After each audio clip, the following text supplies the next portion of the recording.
Hi, I'm Jeanette Roche. This is Forum Daily West. Here are some of the top stories we've been following.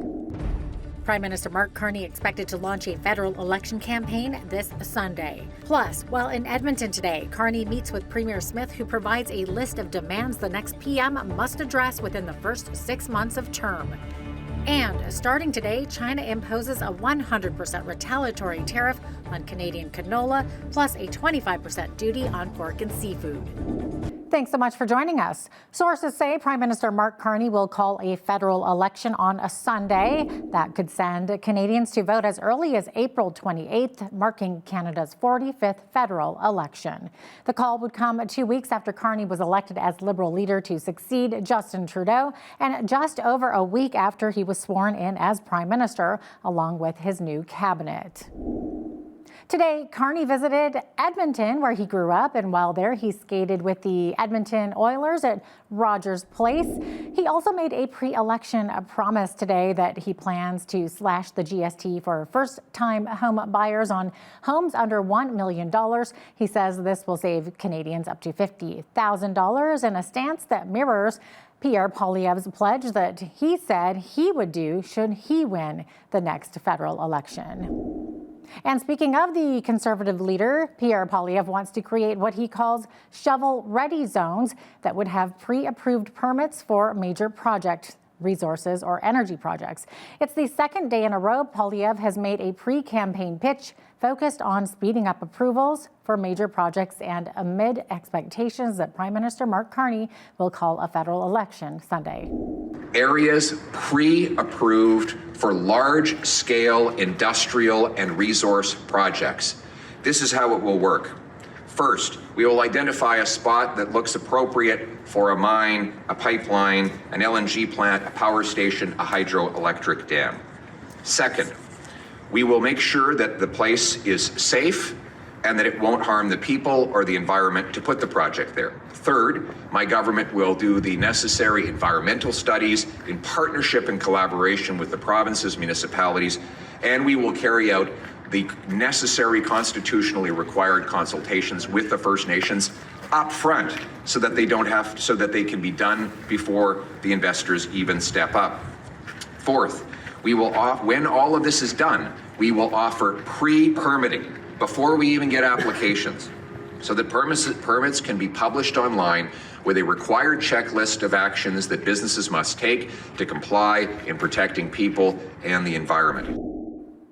While in Edmonton today, Prime Minister Mark Carney also met with Alberta Premier Danielle Smith for the first time since being sworn into office. Following the meeting, Premier Smith sent out a press release saying, quote, "At his request, I met with Prime Minister Mark Carney today. We had a very frank discussion in which I made it clear that Albertans will no longer tolerate the way we've been treated by the federal Liberals over the past 10 years. I provided a specific list of demands the next Prime Minister, regardless of who that is, must address within the first 6 months of their term to avoid an unprecedented national unity crisis. This includes guaranteeing Alberta full access to unfettered oil and gas corridors to the north, east, and west, repealing Bill C-69, also known as the No New Pipelines Act, lifting the tanker ban off the BC coast, eliminating the oil and gas emissions cap, scrapping the so-called clean electric regulations, and ending the prohibition on single-use plastics, abandoning the net zero car mandate, returning oversight of the industrial carbon tax to the provinces, halting the federal censorship of energy companies. The Prime Minister's visit comes a day after Smith's government tabled a bill seeking to ban federal employees from accessing oil and gas facilities and the emissions data that they contain. Smith called the bill a warning to the new Prime Minister that Alberta will continue to fight for the industry. She says the federal government's proposed emissions cap is as much of a threat to Alberta's oil industry as tariffs from the United States. This amendment to the Critical Infrastructure Defense Act provides an extra tool to safeguard essential infrastructure from interference, and that includes interference from Ottawa. I would certainly hope that the new Prime Minister has taken the time to read our Constitution, and I would direct him to pay specific attention to Section 92A, which gives the province, not the federal government, the exclusive jurisdiction over non-renewable natural resource development. Alberta will continue in its pursuit of doubling our oil and gas production to meet the growing global demand for energy.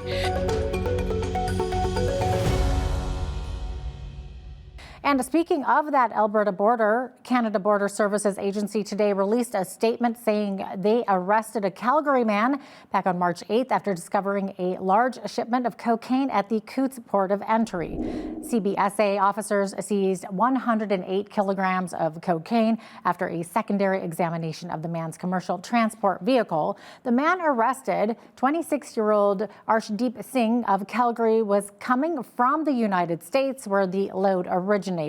He is now charged with importation and possession of a controlled substance for the purpose of trafficking. Singh is scheduled to appear at the Alberta Court of Justice in Lethbridge on May the 7th.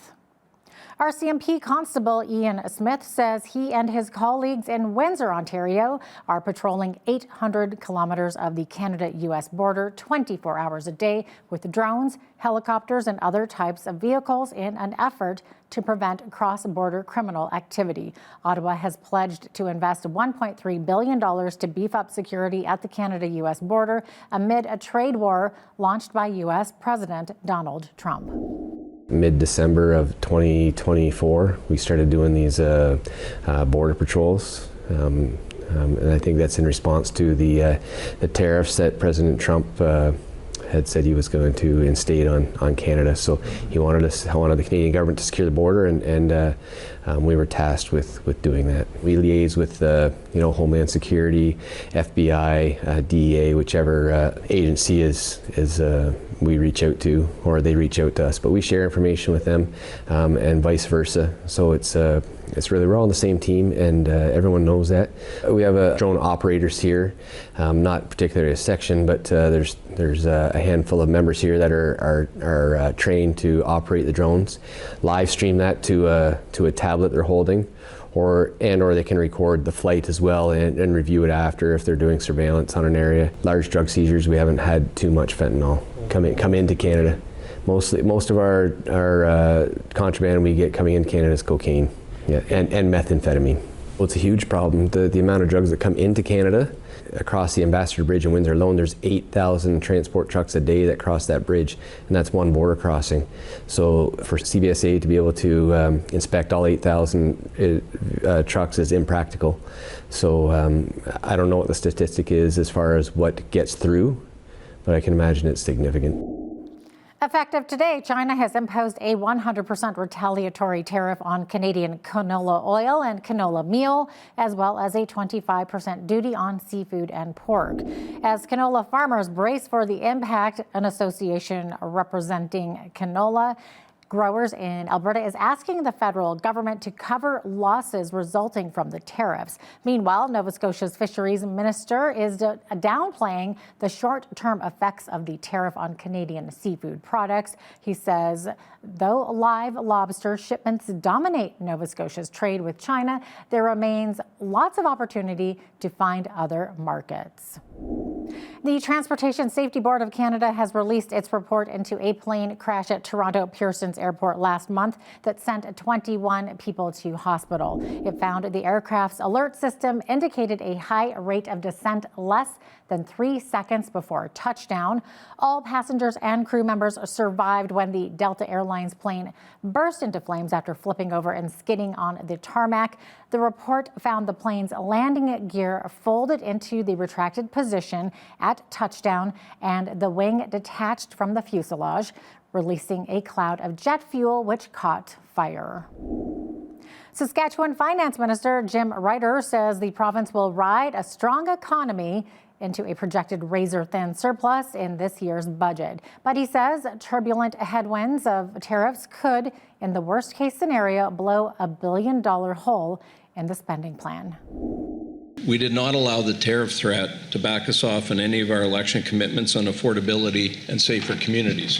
Overall, the surplus of $12 million is forecast for this year's budget. The effort to ensure that Saskatchewan remains the most affordable province in Canada to live. And with this budget, we are ensuring that that is the case for the years into the future. We're achieving this by reducing income taxes for every resident, for families, for small businesses that reside and operate in Saskatchewan.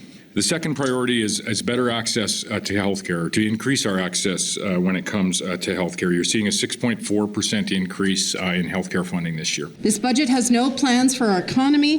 This is a budget that pretends as if the last 3 months haven't even happened. In this budget, we see no measures to protect workers, producers, business, and industry from tariffs. And this is a budget that offers up only cuts when it comes to education, when it comes to healthcare.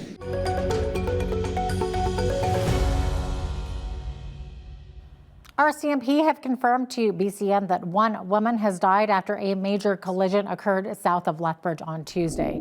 Shortly after noon, a Honda CR-V was traveling down Highway 845 and attempted to cross Highway 4, which resulted in a semi-truck colliding into the vehicle. RCMP closed the southbound lanes and detoured traffic until later that evening. The driver of the Honda was a 74-year-old woman from Lethbridge. RCMP say she died en route to the hospital. The driver of the semi was not injured. An investigation into the collision is ongoing into the cause of the collision, and it's not yet known if charges may be laid. Well, the World Happiness Report for 2025 came out that left a few surprises. The study takes certain factors into account, such as GDP per capita, social supports, life expectancy, and freedom to make life choices. So for the 8th year in a row, Finland was crowned #1 overall out of the 147 sovereign states in this study. We have some clips here of some Finnish folk, or Finns as they're known, and they'll be sharing some insights as their country, Finland, is once again ranked the happiest country in the world. The peace and the quietness, trustworthiness, how we speak directly, and the nature, of course. And yeah, it's clean and the air is fresh, and yeah, what's there not to love? We are really calm, so we have the time to think about things like live our life really peacefully and I guess easily. Well, there you go. Calm and quiet and peaceful. That pretty much rounds them up. So there's got to be something to that. As for the remaining top 10 countries, though, some of these may surprise you. We're seeing Denmark, Iceland, Sweden, the Netherlands, Costa Rica, Norway, Israel, Luxembourg, and Mexico.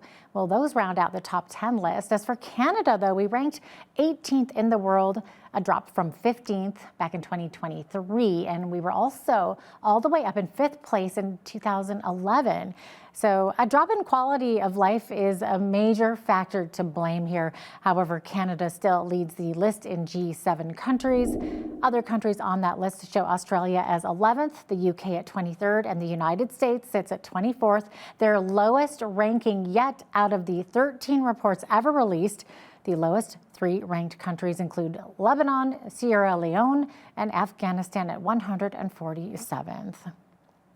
Well, there are now at least 13 confirmed cases of measles in Alberta, as reported on Bridge City News Tuesday. Alberta Health Services issued a public alert about a confirmed case of measles in the Taber area.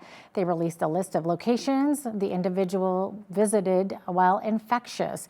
According to AHS, that person flew in from Toronto Pearson Airport to Calgary International Airport on the evening of March the 8th on Flair Airlines flight number F8629. The person was then in the airport and the airport's budget car and truck rental from 11:55 p.m. until around 2 a.m. of March 9th. The infected person later checked into Taber Health Center Emergency Department and later the Taber Shoppers Drug Mart on the evening of March 11th. They returned once again to the emergency department on the night of the 12th and stayed overnight until nearly 11 a.m. on the 13th. AHS reminds residents that measles is extremely contagious and includes symptoms such as a red blotchy rash beginning behind the ears and spreading to the face and across the body. Rashes will usually appear 3 to 7 days after obtaining a fever and will usually follow up with a cough, runny nose, or red eyes. AHS asks anyone with these symptoms to please stay home and call 811. It's meaningful to honor Indigenous elders for the knowledge and traditions they pass on to new generations, and that is precisely what the U of L's Dillon School of Business is doing. The institution is hosting the 2025 Scholarship Dinner on Friday evening. Dr. Carrie Godfrey, Dean of the Dillon School, explains why the institution decided to honor Indigenous elders this year. Elders are a significant component of the learning journey for our students. They are guides, provide advice, they support students. When Indigenous students come to the university, having the elders in residence helps students feel more part of the institution. The whole point of the elders in residence is to provide cultural, spiritual, community support for Indigenous students when they join the university. Every year we hold a dinner as a fundraising activity to create a new scholarship usually in honor of someone. This year, we are hosting the dinner to create a scholarship in honor of the elders at the University of Lethbridge. That is your Forum Daily West report. I'm Jeanette Roche. Thanks so much for watching.